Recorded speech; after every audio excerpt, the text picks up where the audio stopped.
بسم الله الرحمن الرحيم. لا حول ولا قوة إلا بالله العلي العظيم. إنا لله وإنا إليه راجعون. صلى الله عليك يا سيدي ومولاي يا رسول الله، وعلى أهل بيتك الطيبين الطاهرين المظلومين الذين أذهب الله عنهم الرجس وطهرهم تطهيرا. ما خاب والله من تمسك بكم، أمن من لجأ إليكم. يا ليتنا كنا معكم سادتي فنفوز والله فوزا عظيما عظيما. ما لعيني غاب عنها كرى وعرى من عبرة ما أرى.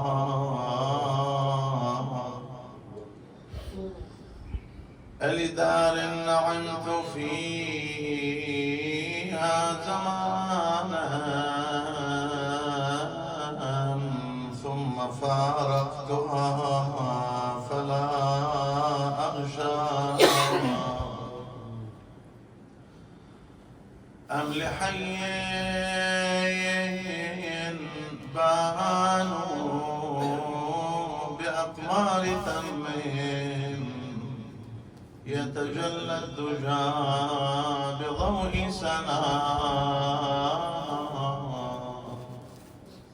في العادة هذا الذي يهيج الأحزان، فراق الدار، فراق الأحبة، العودة إلى أيام الصبا وما كان فيها من ذكريات جميلة يتذكرها الإنسان بعد أن فارقها، فيتمنى العودة ويتمنى رجوعها. أم لحي بانوا بأقمار تم يتجلى الدجى بضوء سنا.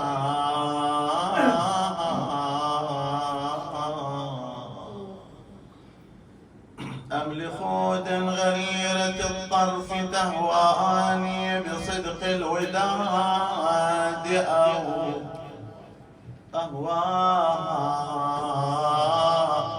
أهواها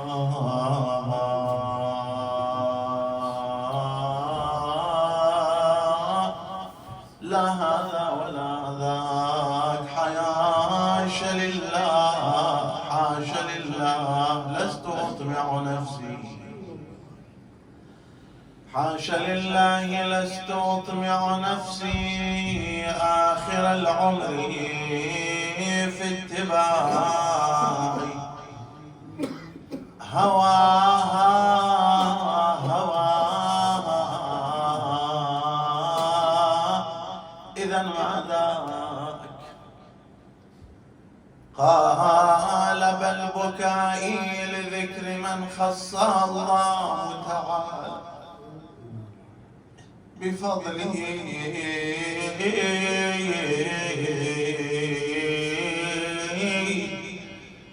واصطفى.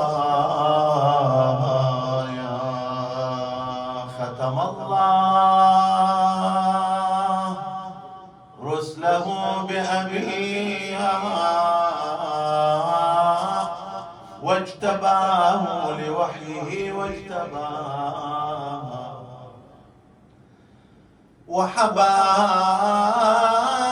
بالسيدين الزكيين الإمامين منه حين حبايا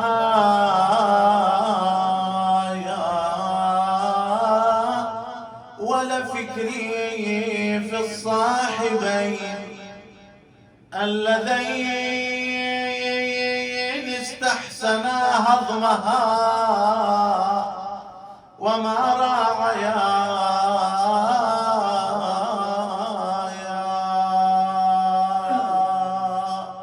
واستبدا بامرة دبراها بعد فقد النبي وانتهزا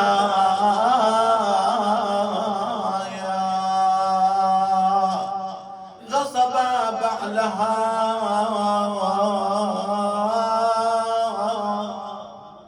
ألم يكونوا قد بايعوه وبخبخوا له وقالوا أصبحت مولاي ومولى كل مؤمن ومؤمنة كل مسلم ومسلمة ماذا جرى عليها بينهم بعد رسول الله صلى الله عليه وآله. قال وأتت فاطمة تطالب بالإرث من المصطفى فما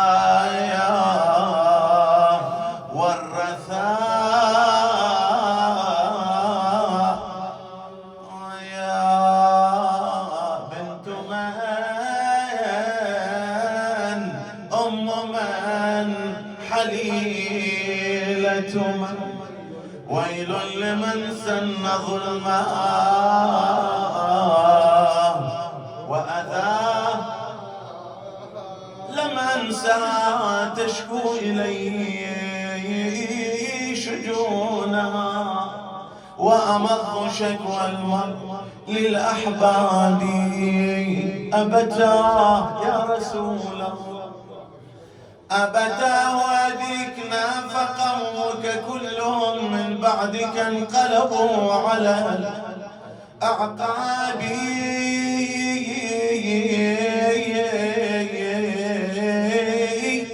قرطي قد نثروهما ضلعي قد كسروهما هتكوا علي حجابي كسروا ضلوعي أثبتوا المسمار في صدري وفاطمة هواء من عصرهم حملي على الأعتاب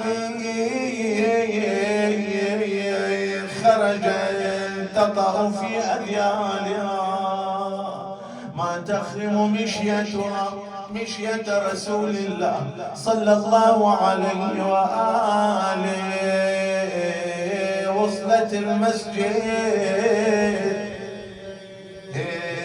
والدمع يجري من العين لزمت الباب وصدت الدورة أبو حسين صاحت تعرفوني أنا مهجة المختار عملت ثمود اليوم ننزل بهالي خسف زلازل تخلوا عن الكرام كسرت ضلوعي وروعت السلطة وسيدتها ومدت على الامل يمين ورجت الكار ونت شعبت كل قلب ونت رفرف عذاب الله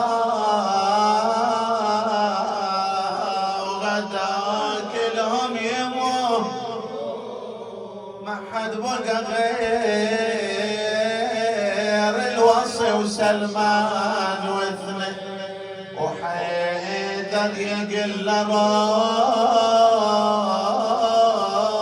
للزهراء يسلم قلها يا بنت المصطفى وخيرة النسوة تدرين ابو ابراهيم رحمة لازم على الذيل والعظم كله تصبري قال اصبري ردت عليه بدمع منثور لولا الصبر خليت كل العالم سقط جنين من الحشاه والضليع مكسر بساطة يا سلمان العبد ورم المت ولكن الأمر لله لا حول ولا قوة إلا بالله العلي العظيم وعلى صلى الله عليه وآله على ظالمين لعنة الله والملائكة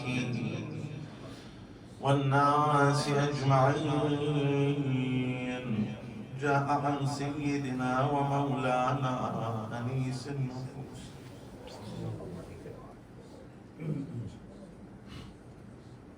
وشمس الشموس المدفون بأرض طوس علي بن موسى الرضا صلوات الله عليه أنه قال الإيمان فوق الإسلام بدرجة والتقوى فوق الإيمان بدرجة واليقين فوق التقوى بدرجة وما قسم بين الناس شيء أقل من التقوى. في رواية أخرى عن أبي عبد الله الصادق صلوات الله عليه نفس المعنى، لأنه قال في أول الرواية الإسلام درجة والإيمان فوق الإسلام بدرجة والتقوى فوق الإيمان بدرجة واليقين فوق الإيمان بدرجة، وليس فيها العبارة الأخيرة.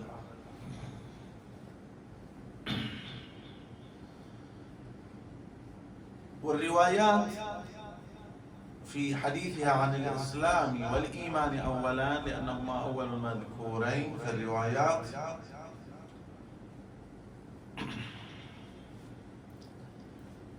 تتحدث عن الإسلام وعن الإيمان في أكثر من مقام لتفرق بأكثر من تفريق.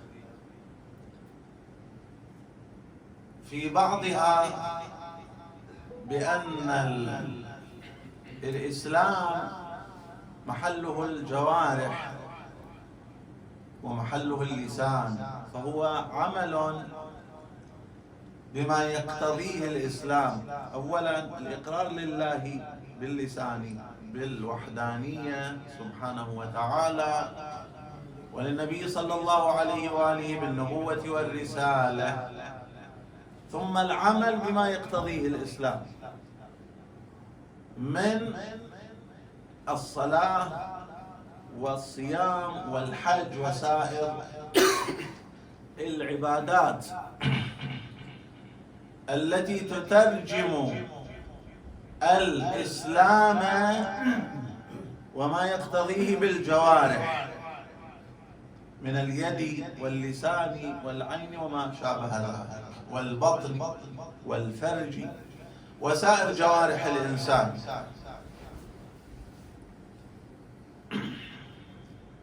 وفي بعضها تفرق بينما الإيمان يكون درجة تدل على الاعتقاد الثابت في القلب، بعضها كانما تفرق. الإسلام هو أمر ظاهر، الإيمان أمر باطن. الذي أقر لله بالوحدانية، للنبي بالنبوة صلى الله عليه وآله، فهو مسلم حرم ماله ودمه وعرضه، له ما للمسلمين وعليه ما عليهم.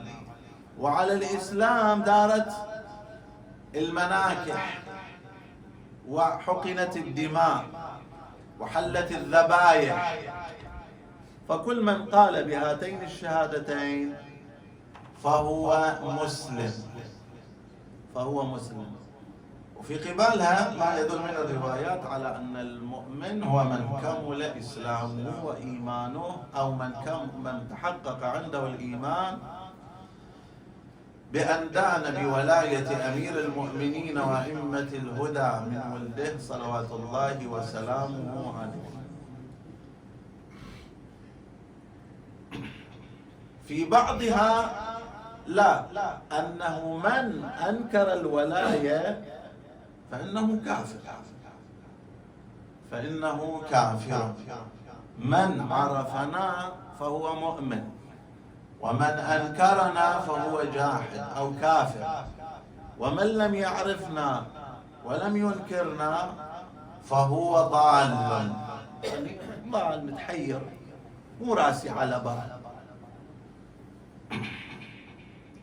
فحينئذ لما تجي روايات ويكون موضوع تضع جملة من الأحكام مثل ما يتعلق بالتذكير، وتخلي الأمر موكول إلى الإسلام، كمثلا الذابح مسلم أو سوق المسلمين، حينئذ يكون المقصود بها هو هذا الإسلام، بمعنى أنه يؤمن بالله ويشهد للرسول صلى الله عليه وآله بالنبوة، وإن لم يكن مؤمنا، يعني معتقدا الحق.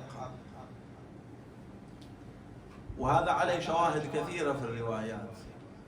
لما أن نؤمر بأن نعتمد ونستند على سوق المسلمين كأمارة على التذكير، عادة وغالبا ما تستقيم سوق مسلمين للشيعة للمؤمنين أو للمسلمين بالمعنى الخاص أو للمؤمنين. غالبا سوق المسلمين تكون في الغالب قوامها عامة المسلمين وليس خصوص الشيعة. كيف الجامع؟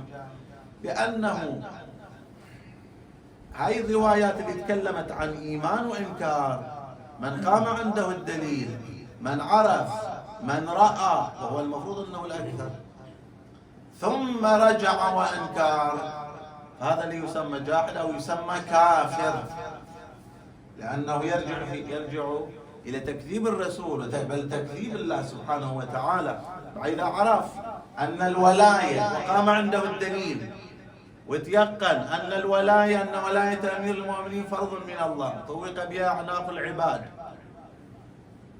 والرسول بلغها يوم غدير خم، ثم رد على رسول الله، وبالتالي رد على الله، إنما وليكم الله ورسوله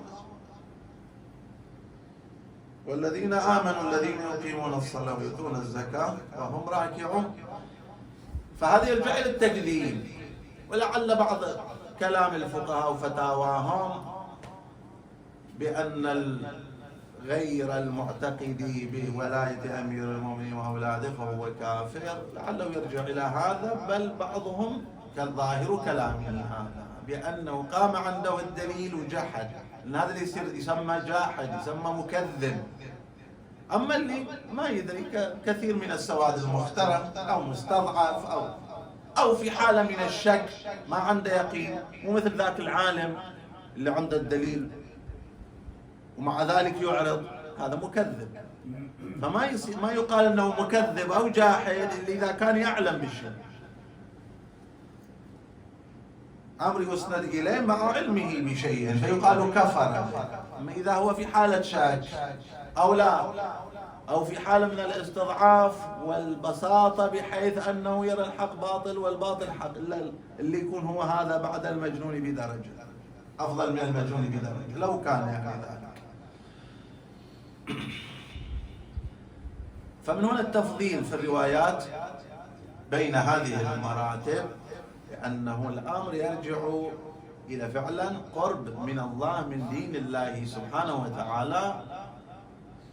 وما يؤكد هالمعنى أن هذا مسلم لكن ليس بمؤمن، ما جاء أو ما يبينه ما جاء في رواية عن الإمام الصادق لما كان يبين منزلة الإيمان والإسلام، يقول مثل الإيمان والإسلام أو مثل الإسلام كمن دخل إلى الحرم لكن ما دخل للمسجد. راح مكة دخل الحرم لكن ما دخل للمسجد، يقال هو في الحرم لكن هل هو في المسجد؟ لا، ما وصل للمسجد. لكن إذا وصل إلى المسجد ودخل إلى المسجد هو في المسجد وهو أيضا في وين؟ وهو في الحرم. مثل ما يقولون عموم وخصوص مطلق، اللي دخل الحرم المكي لكن بعد ما دخل المسجد ما يقولوا عنه في المسجد لكن في الحرم. ثم إذا دخل المسجد لكن ما دخل إلى الكعبة الغراء، ما دخل إلى الكعبة بعد، فهو في الحرم وهو في المسجد لكن مو في الكعبة. فإذا دخل إلى الكعبة المشرفة زادها الله شرفا فإنه في الكعبة وفي المسجد الحرام وفي الحرم، في الثلاثة جميعا. وهذا التقريب هذا وهالتمثيل من الإمام فيه بيان أن مركز الإيمان هناك مركز للاعتقاد أو للإيمان أو للإسلام. مركز الإسلام بيصير الكعبة، ثم أبعد شوي عن المركز وعن النقطة المسجد، ثم أبعد الحرم. إذا طلع بعد عن الحرم هذا لا يؤمن بالله ولا برسوله فإنه كافر صريح بلا شك، مو مسلم. الآية الكريمة قالت الأعراب آمنا، أيضا على نفس الروايات نسجت وبنت على ما في الآية. قالت الأعراب آمنا، الأعراب يقولون آمنا، والدعاء أنت وين درجة وصلتم لهذا؟ وين آمنتم؟ قل لم تؤمنوا، أمر الرسول بأن يقول له لا أنتم لم تؤمنوا، أنتم الآن فقط أسلمتم قلتم أشهد أن لا إله إلا الله وأن محمدا رسول الله.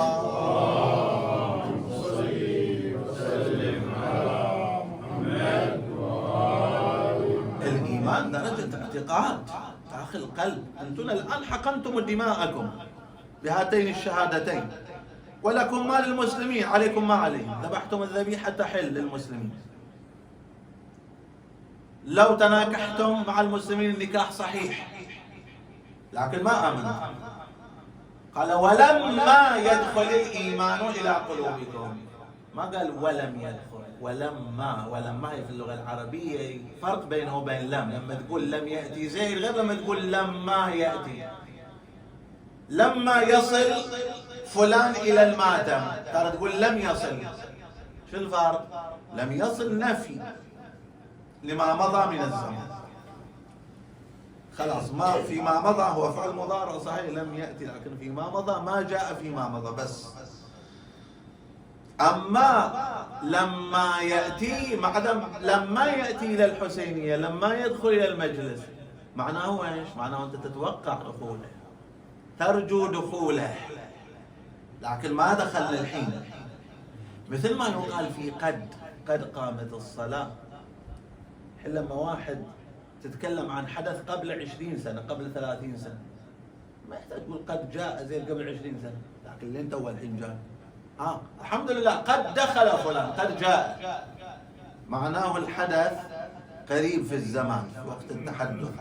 فلما يدخل الإيمان إلى قلوبكم ما دخل، لكن يرجى لهذا الإيمان أن يدخل في قلوبكم. ليش يرجى له؟ لأنكم سلكتم الخطوة الأولى وهي الإسلام.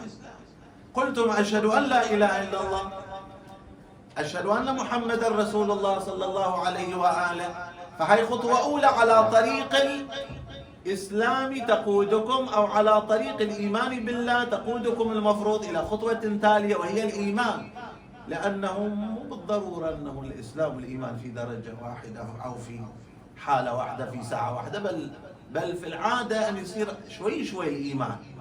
أولا يؤمن، الآن يقول أشهد أن لا إله إلا الله وأن محمدا رسول الله، ممكن يصير اعتقاد قلبي، لكن قد لا يكون شيئا فشيء، يصير اعتقاد، يصير تصديق، يصير إذعان كما يقال، يذعن بقلبه. ولما يدخل الإيمان في قلوبكم، لكن يرجى له إن شاء الله يدخل الإيمان. بعدين إذا دخل الإيمان إلى القلب، الآن عملتم شهدتم الشهادتين وعملتم بأركان الإسلام وثبت الإيمان في القلوب، شو يصير عندكم؟ يصير لكم ملكة التقوى. فلذلك الإيمان، التقوى فوق الإيمان بدرجة، يصير تقوى. التقوى مراقبة الله في كل قول وفي كل عمل، في كل طاعة، في كل واجب تعمله، في كل محرم تنتهي عنه، بل تحمل نفسك على ترك المكروهات وعلى فعل المستحبات، درجة راقية في التقوى، إلى أن يصل الأمر إلى اليقين. يقول وما قسم بين الناس شيء أقل من اليقين، رأي اليقين، ثم لتسألن يومئذ عن النعيم. ألهاكم التكاثر حتى زرتم المقابر، كلا سوف تعلمون، ثم كلا سوف تعلمون، كلا لو تعلمون علم اليقين لترون الجحيم ثم لترونها عين اليقين ثم لتسألن يومئذ عن النعيم. يروى أن رسول الله صلى الله عليه وآله كان في المسجد بعد أن صلى بالمسلمين صلاة الصبح، التفت وإذا شاب، رأى شابا يتململ يخفق ويهوي برأسه، من تأثير العبادة، خوف الله سبحانه وتعالى في قلبه، حالته شوية يعني مأثرة فيه العبادة، خضوع تام عنده. فلما نظر إليه صلى الله عليه وآله وهو يخفق برأسه مصفرا لونه، قد نحف جسمه وغارت عيناه، اصفرت ألوانه، غارت عيناه في رأسه، التفت إليه صلى الله عليه وآله فقال له كيف أصبحت يا فلان؟ قال أصبحت، هذا اللي وصل إلى اليقين، قال أصبحت يا رسول الله موقنا، منزلة عظيمة، ما قسم بين الناس شيء أقل من اليقين. وهذا رأسا يقول موقن وهو شاب، وهل يستدعي النظر والالتفات أن شابا بعمر 20 وإذا به مشتغل بالعبادة متوجه هذا التوجه يلفت الانتباه فعلا. قال فعجب رسول الله صلى الله عليه وآله من قوله، قل أصبحت موقنا. وقال له صلى الله عليه وآله إن لكل يقين حقيقة، فما حقيقة يقينك؟ تدعي يعني أمرا عظيما، شنو حقيقة اليقين اللي عندك؟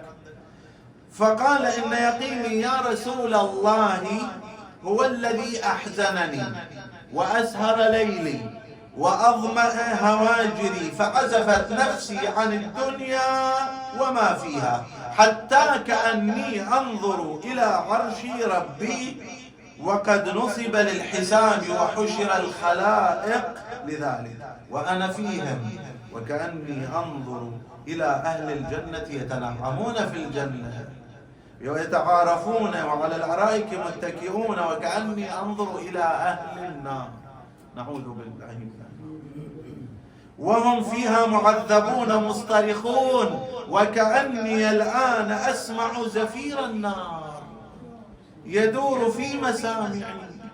فقال رسول الله صلى الله عليه وآله لأصحابه هذا عبد نور الله قلبه بالإيمان.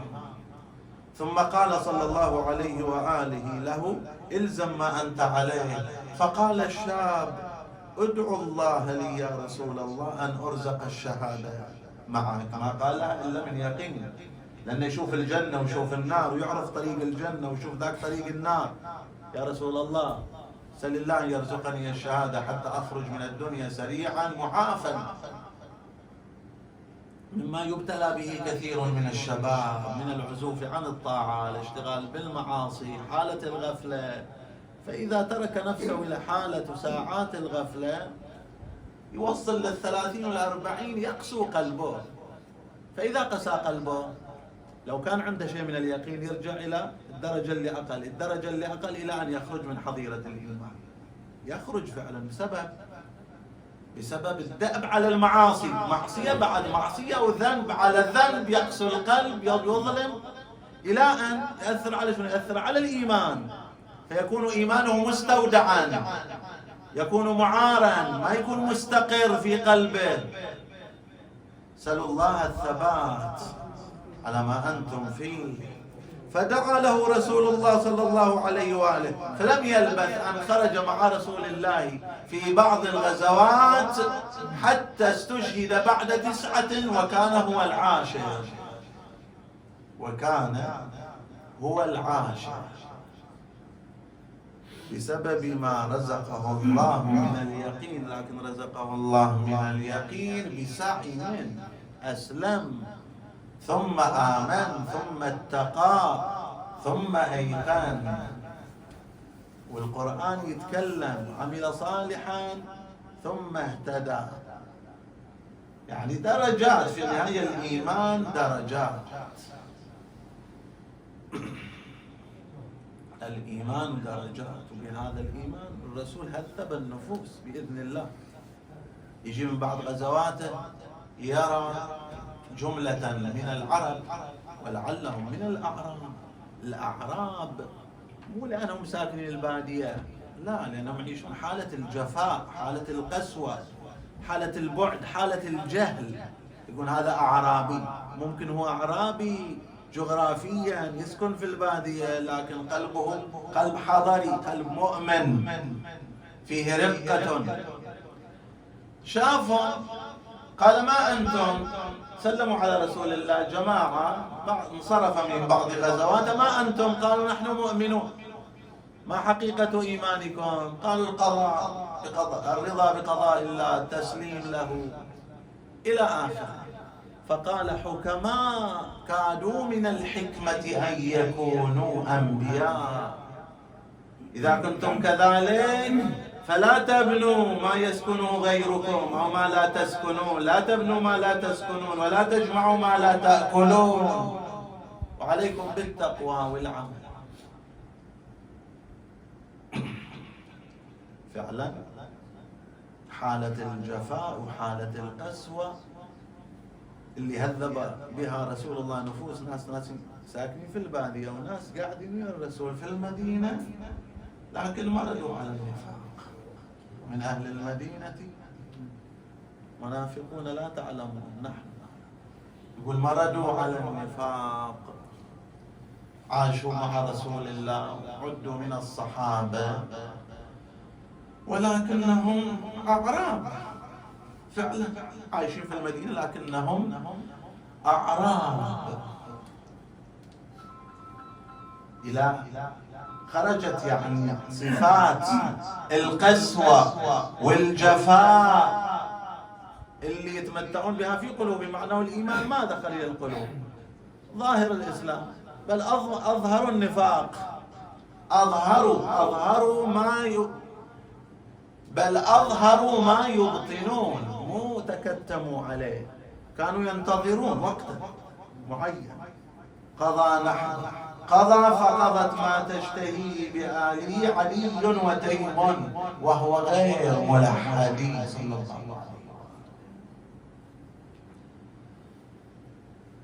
فاطمة وما أدراك ما فاطمة اللي قال فيها رسول الله صلى الله عليه وسلم هي المفروض المصداق الأول مال القربى، قل لا أسألكم عليه أجرا إلا المودة في القربى. يقول الشاعر وأي قربى وصل منه عن عترته حبل الولاء قد قطع فقل لتيم لا هديت بعدما طاف أخوك بالضلال وسعى درى بأن فاطمة بضعته فما رأى حرمتها وما رعى، واجتمع الناس عليه ضلالا ففرقوا من الهدى ما اجتمعا، وجمعوا النار ليحرقوا بها البيت الذي به الهدى تجمعا.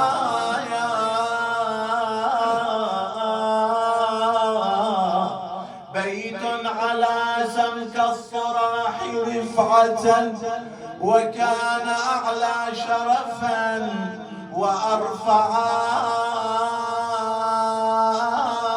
أعزه الله هذا البيت بيت فاطمة، فما تهبط في كعبته الأملاك إلا خضعا، فعاد بعد المصطفى ومحمدا منتهكا حريمه وفيئه موزعا، وأخرجوا منه عليا ما أعجبك للسماء أن تقع على الأرض وللجبال أن تتدكدك على السيل. ليش قال ألا ترى عليا قد قيد بنجاد سيفه، وعليا يقول سلمان خاطر الرجل لما رأى عليا يقاد، وأخرجوا منه عليا بعدما أبيح منه حقه وضيعا، قادوه قهرا بنجاة سيفه، فكيف وهو الصعب يمشي طيعا. يا سلمان يقول خاطب الرجل أتفعل ذا بذا؟ أما والله لو شاء لانطبقت ذه على ذه. قال شوف اللي أعجب وراك ما الأعجب، وإذا بفاطمة قد خرجت من بابها فتلقوها بالسياط تتلوى على متنيها، ألم ناذلها فاطمة؟ قال يا قنفذ ارجع إليها وألمها بالسياط عن صادق آل محمد. قال صار على متنها كالدملوج من آثار السياط، وأقبلت فاطمة تعدو خلفهم والعين منها تستهل أدمعا، فانتهروا بسياط قنفذ وكسروا بالضرب منها أضلعا، طلعت تجري بالولاء وحسن وحسين وياه حاله ما غير الله يدري شلون معناه، والعالم تغير والرياح اختلف مجراها، ورجت الأكوان من لزمة بديبة همت ترفع المقنايا، والعالم دهان خسوف واشتدت الظلمة والخلايق فرت من الخلق، نادتهم يا عدوان النبي ضيعت المعروف ساعة وللفا رحمة الله مفرق الأحزان. جاء المرتضى وبيده مسكها والدمع منثور، قال لا اصبري مثلي على البلوى يا ست الحب، قالت نفد صبري يا شفتك بالحبل مجروح، خفت لنوم يذبحونك وانا اترمل يا ليث الغم. لكن علي لكن عندي حكايات بحكي كان ترخصني، ولا كانت ثقيلة عليك يا ابن العم سامحني.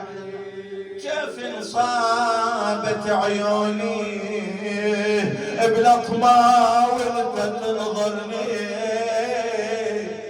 وانت بالحرب معروف منك كل شجاعية. حصن الخيبر بيداك يا علي يا علي، حصن الخيبر بيداك يا طاعون الحروب هزيت. كم فارس شطرت وكم بطل بمندك طرت، وتاليها العدة تهجم علينا يا الأسايد في البيت. هذا اللي قارني وزاد في قلبي ألم المصاب. علي يا علي يتجاسر علي فلان وانا بضعتي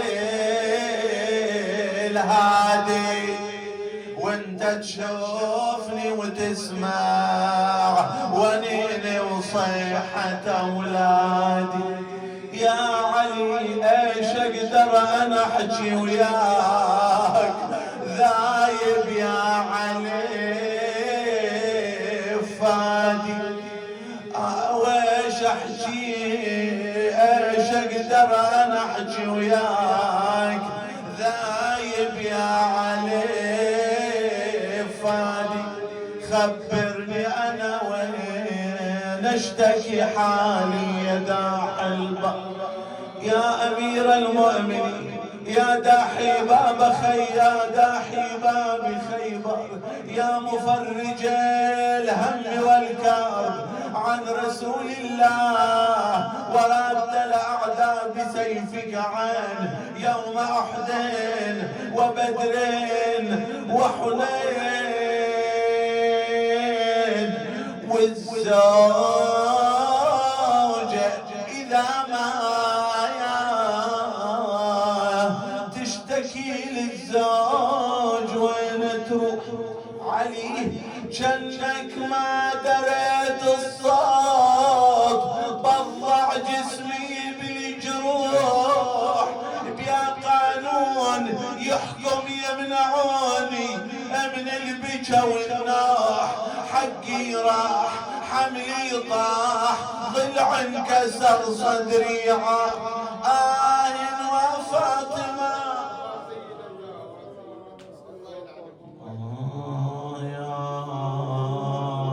قلها ودموع تحدرت يم حسن وحسين. تدرين انا المعروف فارس بدر وحنين، اسلب نفوس الشوس بس بلحظة غصب علي اليوم يتخرج لجلتك. صبري مثل صبري يا بنت خير البرية، تدرين انا ما حد كفو يجسر علي، لكن ايش بيدي قيدت زندي وصية سيف بيميني واسمعوني نجور الباب. قيدته وصية من أخيه حملته ما ليس بالمقدور. اللهم صل على محمد. اللهم ادخل على اهل القبور السرور، اللهم اغني كل فقير، اللهم اشبع كل جائع، اللهم اكس كل عريان، اللهم اقض دين كل مدين، اللهم فرج عن كل مكروه. اللهم رد كل غريب، اللهم فك كل أسير، اللهم أصلح كل فاسد من أمور المسلمين، اللهم اشف كل مريض، اللهم سد فقرنا بغناك، اللهم غير سوء حالنا بحسن حالك، اللهم اقض عنا الدين وأغننا من الفقر، إنك على كل شيء قدير. اللهم صل على محمد وآل محمد، واهد ثواب هذا المجلس إلى روح الملا محمد بن علي بن الشيخ عبد الله، وإلى خادمة أهل البيت الحاجة زهراء بنت الشيخ جعفر، وإلى المرحوم الحاج عباس بن ملا محمد بن علي، وإلى المرحوم الحاجة العبد بنت حسن العظم، وإلى المرحومة السيدة خاتون سيد محسن السيد درويش، وإلى المرحومة الحاجة شهربان عبد الله جاسم آل عباس، وإلى كافة موتى المؤسسين وموتى الحاضرين وموتى المؤمنين والمؤمنات، سيما موتى العلماء الأعلام وشهداء الإسلام، نهدي ثواب الفاتحة والصلوات.